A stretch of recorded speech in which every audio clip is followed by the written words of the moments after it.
Good afternoon, friends and family. Thank you for joining us today for My Harlem Portraits.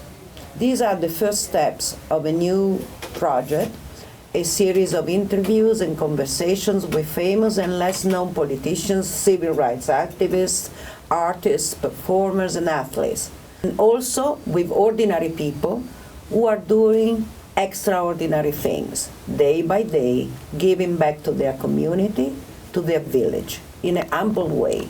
They are working behind the scene without making any noise. I meet these people every day in Harlem, and I want to tell their story, because their story is a story of faith, moral strength, endurance, resilience, and triumph. It is a story of influence of Black culture and excellence in America and the world. This project will hopefully entertain you, but at the same time inform you about less known and sometimes hidden figures in science, in business, in politics, and in civil rights movements.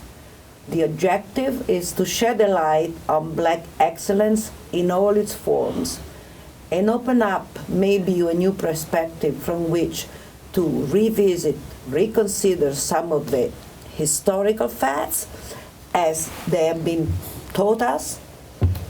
And I think this will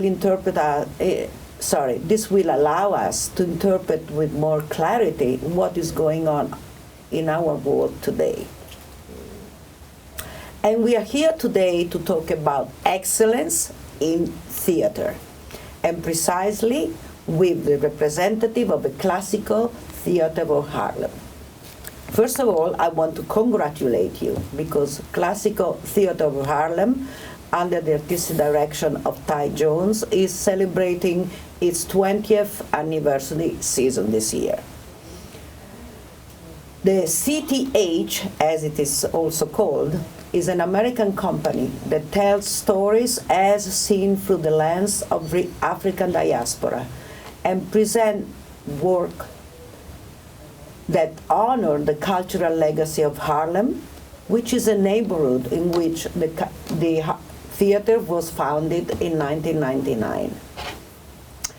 It combines original adaptations, music, and dance to present great classics of world literature like Anton Chekhov, Euripides, and William Shakespeare's, and also established 20th century playwrights like August Wilson, Langston Hughes, and Jean Genet, as well as new plays by emerging playwrights. Through their new project, Project Classics, its arts education program, CTH also proudly provides theater-based training and live theater experiences to Harlem youth and their family. And this is really commendable. So, to kick off its 20th season, it is presenting a new version by Brian Dioris, inspired by Euripides' classic Greek tragedy, The Bacchae. And it's building on its tradition of popularizing and making classical pieces into more well-known pieces and using them to investigate the current political and social climate. All performances are free.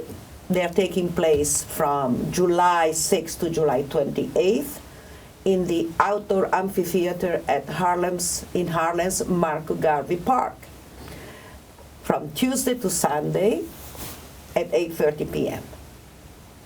To talk about this beautiful new art piece, we have here with us Carl Caulfield, who is the director of the Bacchae and is also the assistant artistic director for Classical Theater of Harlem and an actor, and Jason Brown, actor, and he plays Dionysius, the god of wine and ecstasies, who is one of the main characters in the play, in the tragedy. Welcome, and thank you for being here with us at My Harlem Portraits. Thank you for having us. Thank you for being here. It's been a long, you don't know, but it's been a long setting up this session. So, to both of you, I would like to ask to tell me a little bit about your career, because it's a long, a very interesting career, and you have done a lot of things. So, I will start with you, or nearer to me. Oh, sure. Thank you, Maria. I have been acting since I was in high school and started professionally acting in New York, I want to say the year after I graduated from college. So for a while now. I also went to graduate school and received my Master's of Fine Arts in Acting. Wow. And I went to a school called which is affiliated with the American Repertory Theater in Cambridge, Massachusetts. That's very interesting. Yes. And you know, I have, one of my focuses has been the classics. I've appeared in a few productions by William Shakespeare. I've done a couple productions of Much Ado About Nothing. And I've also worked with the Classical Theater of Harlem. My first production with them was A Christmas Carol in Harlem this past holiday season. Which I saw and was fantastic at the City College. Yes, yes, yes. And I'm extremely excited to bring the Bacchae to Harlem audiences. With Dionysius. Yes. Thank you so much. And Carl, please tell us about your experiences. What is the best for you and the one you remember with less interest? Wow, that's a great question. I started out as an actor, and my uncle was an actor, so I followed him to the theater and really saw the impact that theater could have on communities. And I knew it was something at an early age that was important to me because of not only, as you said in the opening statements, the power to entertain us, but also the information that I could, gain from sitting and watching a different story for 2 to 3 hours. So I knew early on that I wanted a career path in the arts. In theater, more specifically. So I worked as an actor for a very long time, and was very fortunate to make a career and go to theaters across the country, work in television, work in film. But for me, the sweet spot has always been theater, because you have a relationship with an audience that's right there. Film and television, you have to wait to see how the work is received, whereas when you're sharing the same air with an audience for 2 hours, you know what they're receiving. It's this beautiful give and take that only happens in the theater. So I've been fortunate enough to transition into directing and work with the Classical Theater of Harlem to really bring these rich classical stories to a community that might not be as familiar with these stories as other communities. And that's something that I find vitally important, because from these stories, and the Greeks in particular, they ask these really big existential questions. Where are we as humans? Who do we want to be? And who do we think we are presently? And I think those are stories right now that will really resonate with where we are politically, where we are socially, and where we want to go, I think. So those are the stories that have really been brought to the forefront of my thinking, and especially with the Bacchae, with Jason's portrayal of Dionysus. I'm excited to see how it lands with our community and how it resonates with what's going on in the world. I'm sure it will be very, very well perceived and welcome, because I've seen all the plays that you've done in Marcus Garvey Park, and is one better than the next. They are so amazing from every point of view. They are so perfect. The choreography, the dancing, the lighting, the sound, the acting, everything is just perfect. I think they should be all on Broadway. So I'm sure this will be also. But I've seen that you present Bacchae as a decadent tale about the dangers of dichotomies. Tell me a little bit more about what the Bacchae is about, and then I would like you to tell me about your role as Dionysus. Yeah, that's great. I mean, so in a nutshell, the story is Dionysus returns home to Thebes to avenge his mother's name and to enact a little bit of revenge on his cousin Pentheus, who doesn't believe in the mythology of how Dionysus came to be a god. They dismiss it and say, no, we don't believe that. So Dionysus brings his band of women up from Asia Minor to Thebes. He casts his hypnotic spell over the city of Thebes to make them honor him as a god. And Dionysus is known for wine and music and a freedom. So for me, the dichotomy is between a leadership style that is more free, free to do whatever you like, opposed against Pentheus, his cousin, who is now the ruler of Thebes, who believes in law and order.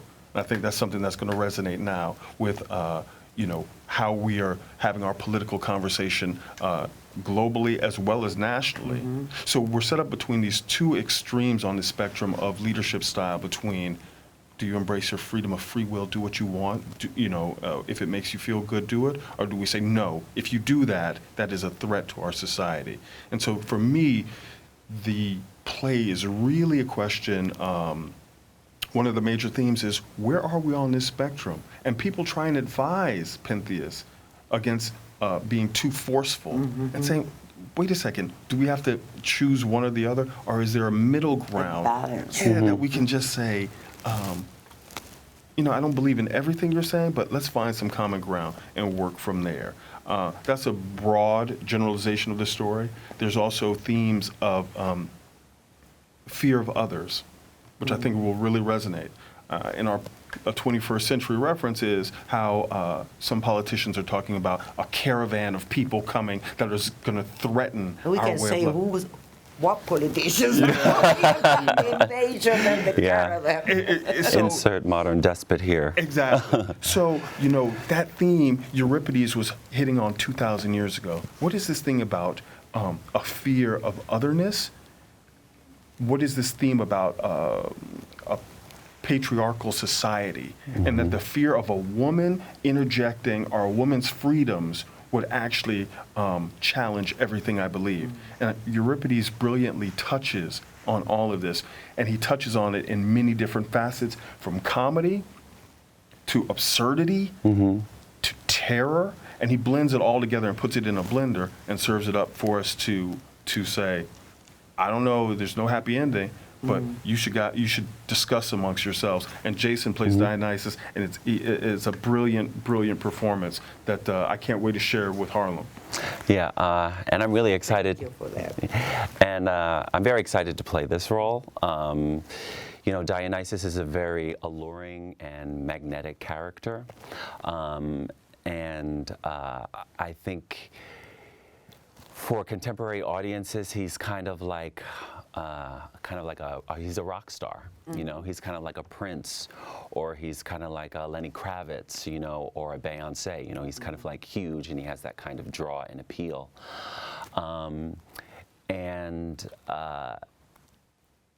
Touching on what Carl was saying about fear of others, he does represent a foreign religion. He's a foreign figure. He also comes not as the god Dionysus, but he comes as in disguise as a preacher. And so what he represents is foreign and alien. And what really appeals to me about the character is, and the story in general, is it is really kind of at the core of the narrative. It's a family drama. Dionysus returns to his birthplace for recognition. He wants to be recognized as a member of the royal family, and he wants to be recognized as a deity. And he's kind of been excommunicated from his family, and he wants to reclaim his rightful place, and he's goes about it in a very vengeful way. But in a really exciting way that I think is really going to appeal to audiences. What was the most difficult part of playing this role? Or how did you prepare for that? Well, it's kind of finding that balance between, Dionysus is a very pansexual character. He's seen as both male and female. I think if Dionysus were to come to Harlem today, he would probably use the the pronouns they them, you know, because his sexual appeal is, you know, it appeals across a very broad spectrum. Like it was in the Greek society at the time, anyway. Exactly. So it's kind of finding that appeal between the feminine and the masculine, and what else was very well. You know, we're still kind of discovering his anger versus his kind of magnetism, and so that's kind of been the challenge to date so far. Right. Living in Harlem, I've been very, very fortunate to see all the plays that you have done in Marcus Garvey Park. And I've seen Romeo and Juliet and some great classes. I believe that, in fact, Classical Theater of Harlem is de facto the uptown Shakespeare in the park. I really believe that. And you personally directed also Macbeth and Antigone's, which were both amazing. And we're going to see some clips of it, some medley of this. What I wanted to know is, tell me a bit about that experience and what it meant. What's the difference between one and the next and the next? From, for example, a Greek tragedy to Shakespeare. First of all, thank you for that and for your continued support of CTH. Honestly, it's an approach about what speaks to us as an institution, what we want to stand behind. Not only do we want to entertain our community, but it's important to talk about making art that speaks to who and where we are. So one of the reasons I got into directing is because I knew a lot of super talented people of color who just were underemployed, quite frankly. They would wait till February when it's Black History Month, and then suddenly everyone would be working. Wow. But there was a huge vacuum. So we were interested in hiring the finest actors and finest collaborators from all over these amazing, you know, theatrical backgrounds, whether they come from the prestigious acting schools or whether they just have a genuine interest in trying to be an actor, and putting them together and seeing a reflective 21st century reflection of a Harlem. And brown and black people having access to these stories, because a lot of times you go to these prestigious institutions and you can do something in an educational setting, but when you come out into the professional world, there's a tier of work that you are only going to do. Right? You're not going to do the Hamlet. You might do the Laertes, or you might do this, but you're never going to do the Hamlet. So it was important for us to really make a space for actors and collaborators who are highly trained to put their talents on display and grapple with some of the best material in the canon. You know, plays that really ask big questions. And for us, Antigone was one of those. In the light of Mike Brown and other police or state-sponsored killing of unarmed men, that was something that spoke to me very personally as a black man and as a father, but it also spoke to, I think, what the Greeks were touching on. Who are we as a community if we execute our citizens? And who gets a proper burial, and how do we spin which narrative? So that went into the thinking of how we crafted Antigone.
And sometimes we talk about love because it's not all about grief.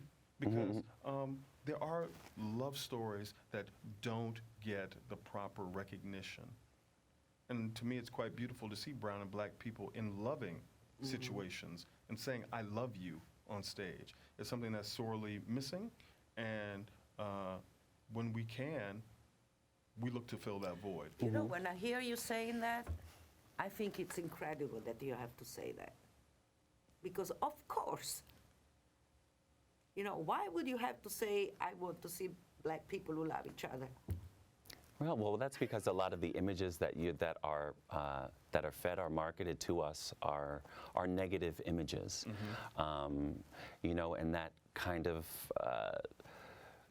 keeps aloft racial prejudice, you know, in our society that, you know, we as black and brown people always, it's a hurdle that we always have to jump over. And so to see people who look like you on stage in roles that they never saw themselves in kind of opens up a door of possibility for you. You know, like, wow, he's doing that? That means I can do that as well. And stories that may have been alien to other people, they're like, oh, okay, well, this was written actually for me too. I'm a part of this story, I'm a part of this narrative, I'm a part of this experience as well. It is the real reason why I started this project. The fact that being Italian, European Italian in particular, coming to Harlem, moving to Harlem, and being welcome like never before anywhere else, and I lived all over the place. But Harlem feels home.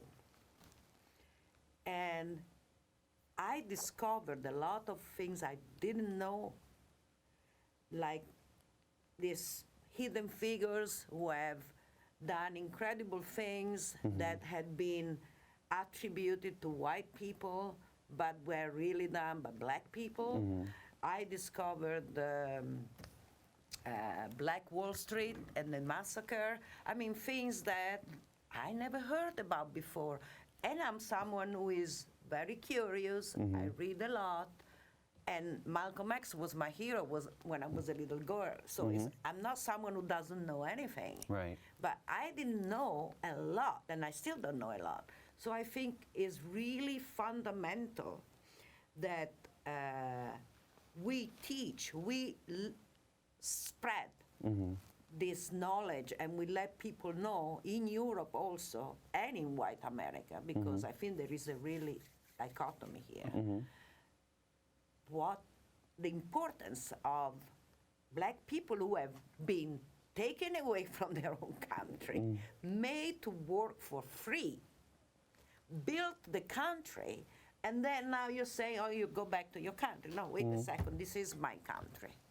Exactly. Okay, and in Europe this comes up, but not so so clear. What's happening with the killings of young, black, unharmed men comes out, but not enough.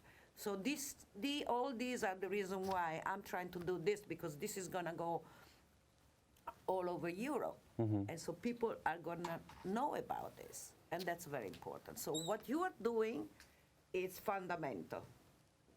And that's why we're here today. So we're gonna thank all the all our viewers. Thank you for being with us. Thank you for having spent your time with us a long time today. And we look forward to entertaining you and your viewers when they all come and see the Baka. Park. Yeah, July 6th to the 28th. Perfect. Thank you so much, and have a good day.